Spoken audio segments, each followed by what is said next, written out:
భావం భాగం శక్తి చేసిన పనికి షాక్ అయిన రుద్ర, ఏం చేశావే నువ్వు? అక్కడ ఎవరైనా కీ పెట్టుకుంటారా?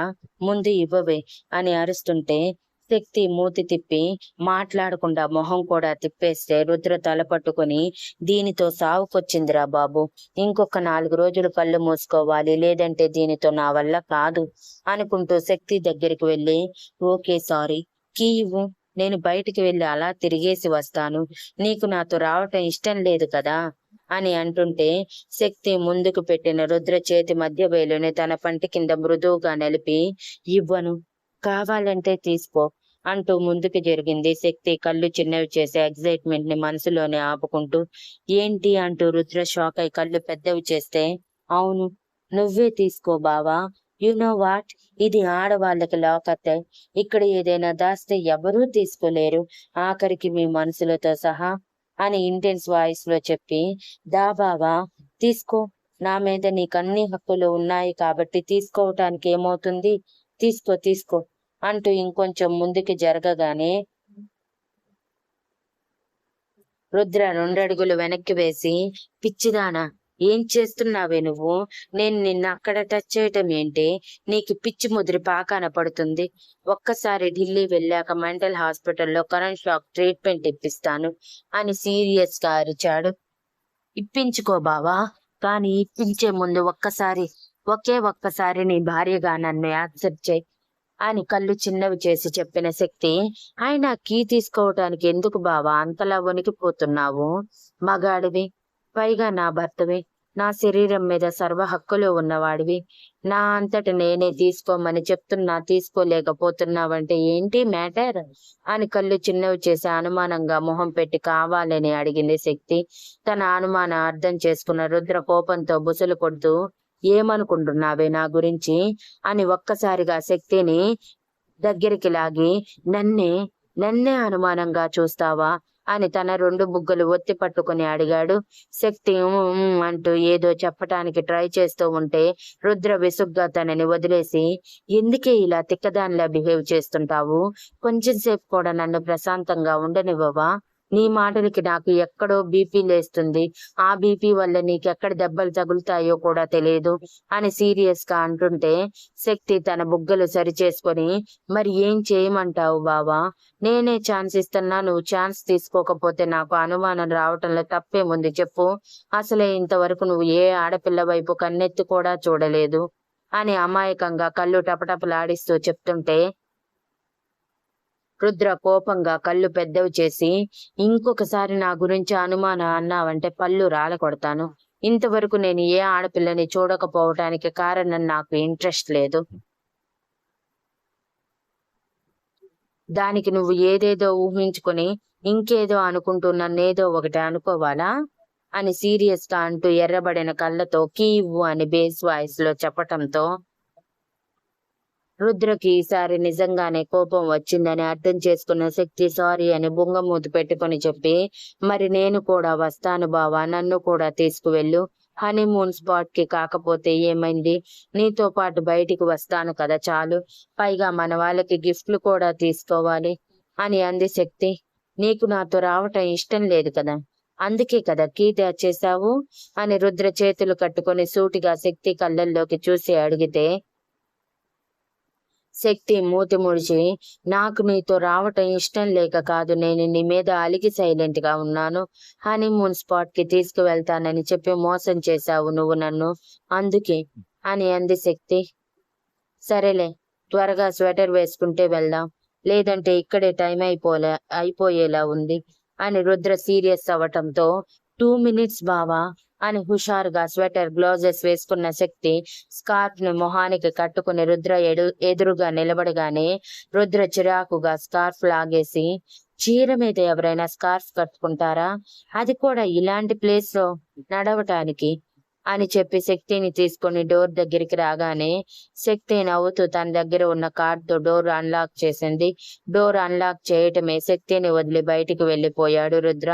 బావా ఆగు, నేను వస్తున్నాను అంటూ శక్తి డోర్ క్లోజ్ చేసి పరుగు పరుగున రుద్రని చేరి రుద్ర అరచేతిలో తన అరచేతిని కలిపి, ఏంటి బావా, నువ్వు నన్ను తీసుకువెళ్తాను అంటూ బయటికి తీసుకువచ్చి ఒంటరిగా వదిలేస్తావు, నన్ను తప్పించుకొని మళ్ళీ మొన్నటిలా మంచులో పడుకుందామనుకుంటున్నావా?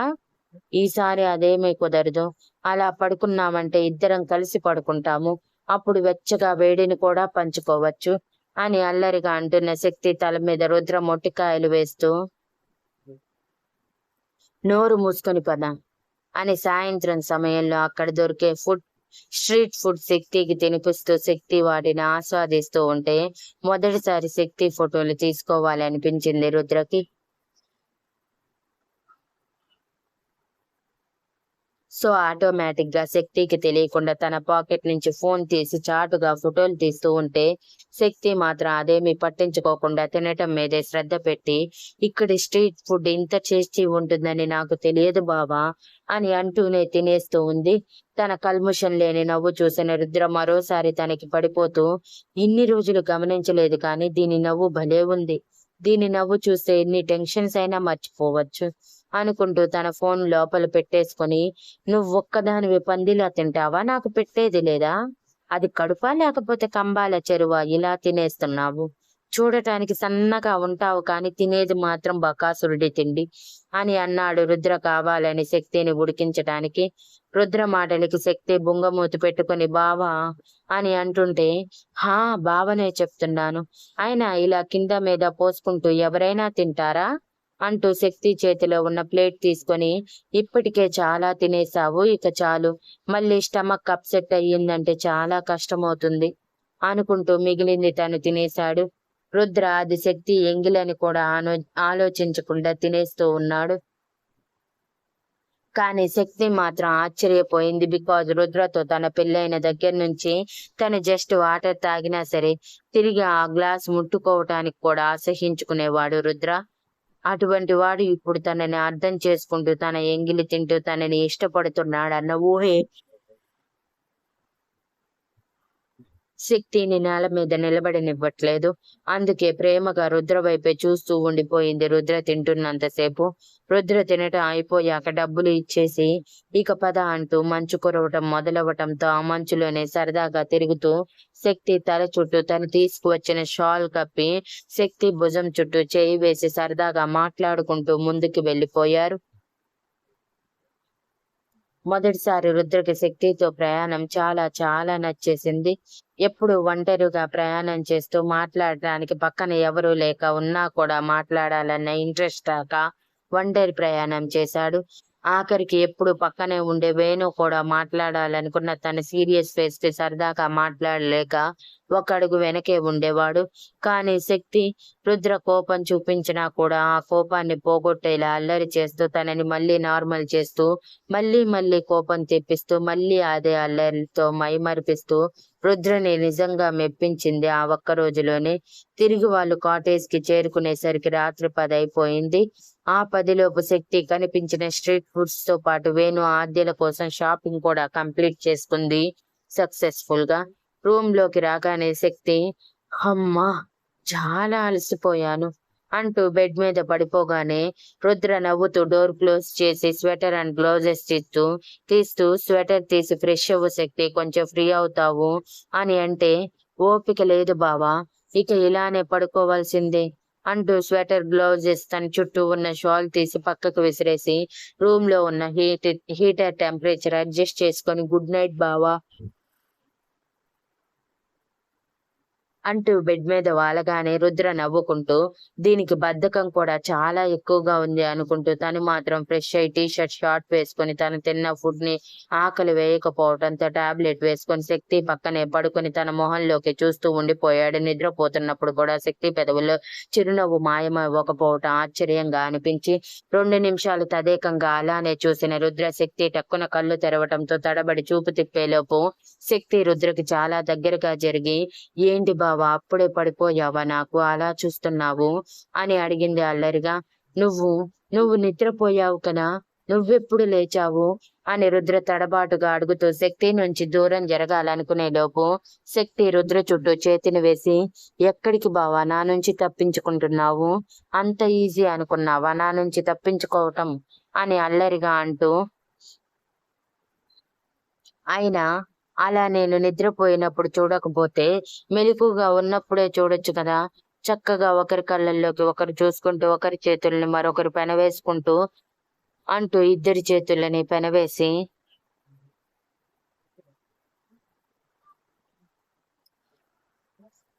ఒకరి కౌగిలిలో మరొకరు ఒదిగిపోతూ వెచ్చగా వేరే ఏదేదో చేసుకునే వాళ్ళం అంటూ ఉండగానే రుద్ర తన నోటి మీద అరచేతిని అడ్డేసి, ఆపవే బాబు, నిద్రపోతున్న నీ పెదవుల మీద నవ్వు ఎలా వచ్చిందా అని చూస్తున్నాను.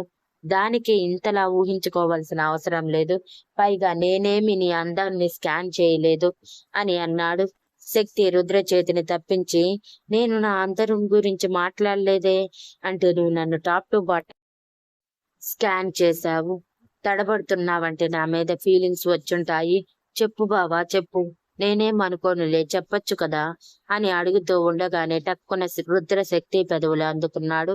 దెబ్బకి షాక్ అయిన శక్తి కళ్ళు పెద్దవి చేస్తే రుద్ర మాత్రం శక్తిని ఇంకొంచెం దగ్గరికి లాక్కొని ఈసారి ముద్దులో తన ఇష్టాన్ని తెలియజేస్తూ ప్యాషనేట్ గా కిస్ చేస్తుంటే 2 నిమిషాల తర్వాత రుద్ర ప్రేమకి కరిగిపోయిన శక్తి ఆటోమేటిక్ గా కళ్ళు మూసి రుద్ర చుట్టూ చేతిని వేసి జుట్టులోకి వేళ్లు పొడిచి జుట్టు గట్టిగా పట్టుకుంది.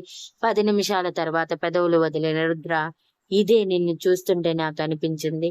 ఈ రోజు చాలా హ్యాపీగా ఉన్నాను శక్తి, బికాజ్ ఆఫ్ యూ. ప్రతిసారి ఎక్కడికైనా సరే ఒంటరిగా వెళ్లే నేను ఈసారి జంటగా నీతో కలిసి వెళ్ళాను. నీతో కలిసి టైం స్పెండ్ చేశాను. It's a memorable moment to me. ఆద్యతో వేణుతో టైం స్పెండ్ చేసినా ఎప్పుడు ఇంత ఆనందం కలగలేదు. ఎందుకో నీ అల్లరి, నీ మాటలు, నీతో ప్రయాణం నచ్చేస్తున్నాయి. అంతా తిరిగి వచ్చాక కూడా నువ్వు బద్ధకంగా పడుకోగానే నవ్వొచ్చేసింది. ఇలాంటి అమ్మాయిని నేను ఎలా పెళ్లి చేసుకున్నాను అని. బెడ్ మీదకి చేరగానే నీ మనోహరమైన మొహం మీద చిరునవ్వు అప్పటి వరకు నేను చేసిన ప్రయాణం వల్ల చేరిన అలసటని వెంటనే పోగొట్టింది. నిన్ను దగ్గరికి తీసుకోవాలనిపించింది, ముద్దు పెట్టాలనిపించింది. అంతే, చేసేశాను అని అన్నాడు రుద్ర సింపుల్ గా. ఆ అరుపుకి బన్ను, చిన్ను, ఇషితనే కాదు, చుట్టుపక్కల వాళ్ళందరూ అయోమయంగా మోక్షిత్ వైపు తిరిగి చూస్తూ ఉంటే మోక్షిత్ మాత్రం ఆనంద బాష్పాలతో ఎక్సైట్మెంట్ తో పరుగు పరుగున ఇషిత దగ్గరికి వెళ్లి తనని గట్టిగా హత్తుకొని పైకి లేపి గిరగిరా తిప్పుతూ, ఇషు ఇషు మై ఇషు, ఓన్లీ మై ఇషు అనే ఎక్సైట్మెంట్ లో చుట్టూ అందరూ చూస్తున్నారన్నది కూడా పట్టించుకోకుండా ఇషితని షాక్ కి గురి చేశాడు.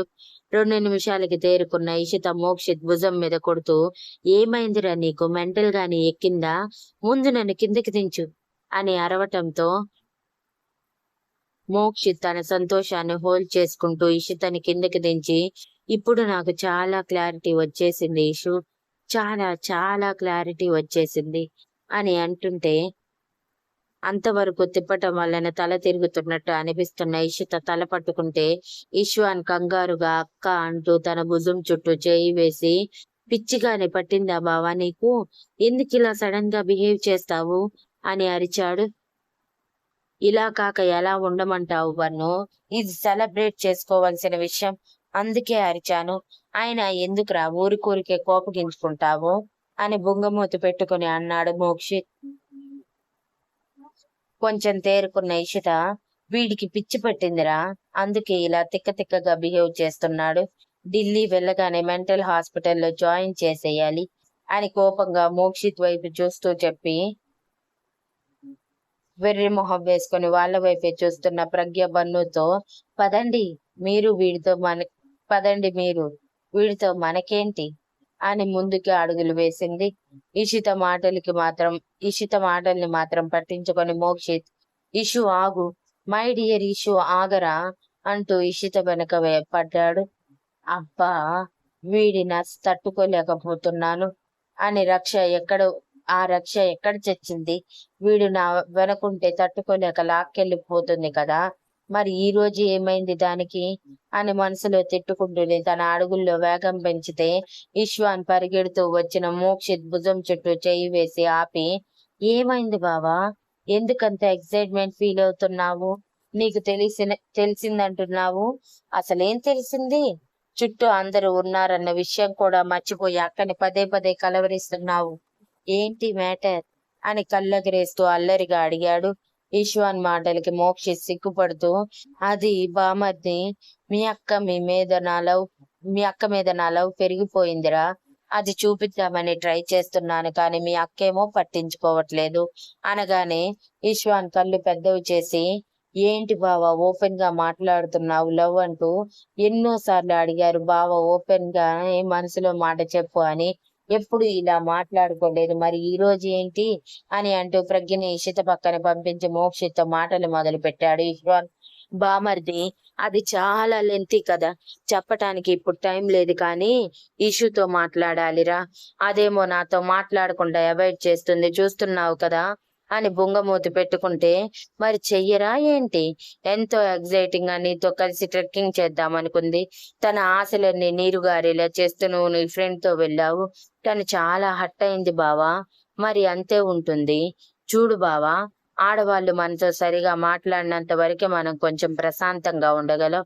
వాళ్ళు అలిగారంటే మాత్రం బ్రహ్మతాత దిగువచ్చిన వాళ్ళ అలక తీర్చలేము.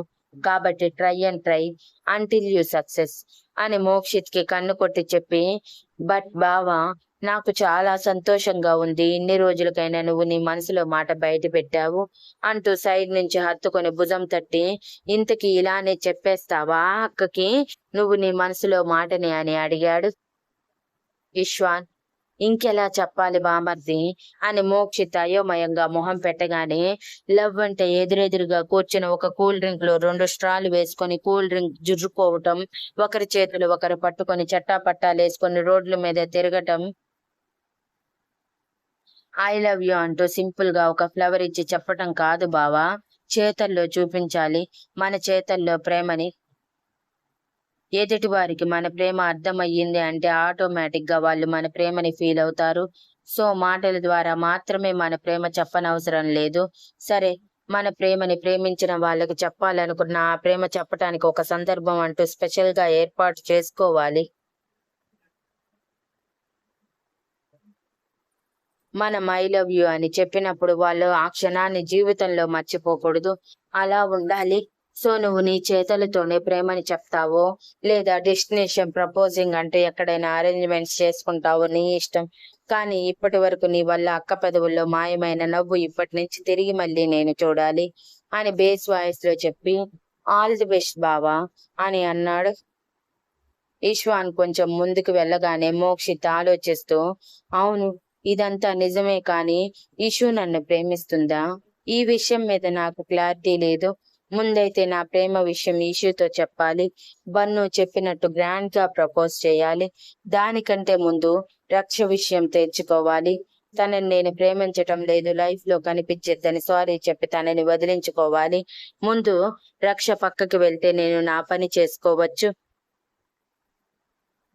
లేదంటే ఇలానే అన్నిట్లో సతమతం అవుతూ ఉండాలి అని ట్రెక్కింగ్ కంప్లీట్ అయిపోయిన తర్వాత రక్షతో మాట్లాడి ఇషితకి ప్రపోజ్ చేయాలని ఫిక్స్ అయ్యి సంతోషంగా బన్ను పక్కకి పరిగెత్తుకుంటూ వెళ్ళి, నన్ను కరెక్ట్ చేశావు, థ్యాంక్ యూ అని సంతోషంగా చెప్పి ఇషితకి సైడ్ కొట్టుకుంటూ వెళ్తున్నాడు తన వెనకే. ఇక ఇషిత మనసులో, వీడికి ఏదో అయ్యింది, ఎందుకలా సడన్ గా బిహేవ్ చేస్తున్నాడు? ఆయన రక్ష అంత ఈజీగా వీడిని వదలదు కదా, మరి వీడేంటి ఇంత త్వరగా నా దగ్గరికి వచ్చాడు, పైగా మా ఇష్యూ ఏంటి అని ఆలోచిస్తూనే ఎవరితో ఒక్క మాట మాట్లాడకుండా తన ట్రెక్కింగ్ కంప్లీట్ చేసింది. వాళ్ళందరూ ట్రెక్కింగ్ కంప్లీట్ చేసేసరికి దాదాపు సాయంత్రం 6 దాటేసింది. అందరూ తిరిగి తమ టెంట్స్ వైపు వచ్చేసరికి 8 గంటలకి క్యాంప్ ఫైర్ స్టార్ట్ అవుతుందని ఇన్ఫర్మేషన్ ఇవ్వటంతో అందరూ రెడీ అయి వెళ్ళాలనుకున్నారు. అందరూ సరే అనుకున్నాక ఫ్రెష్ అవ్వటానికి వెళ్తూ ఉన్నప్పుడు మోక్షిత్ ఇశ్వాన్తో, నేను ఇప్పుడే వస్తాను, మీరు రెడీ అయి ఉండండి అని చెప్పి రక్ష కోసం వెళ్ళాడు.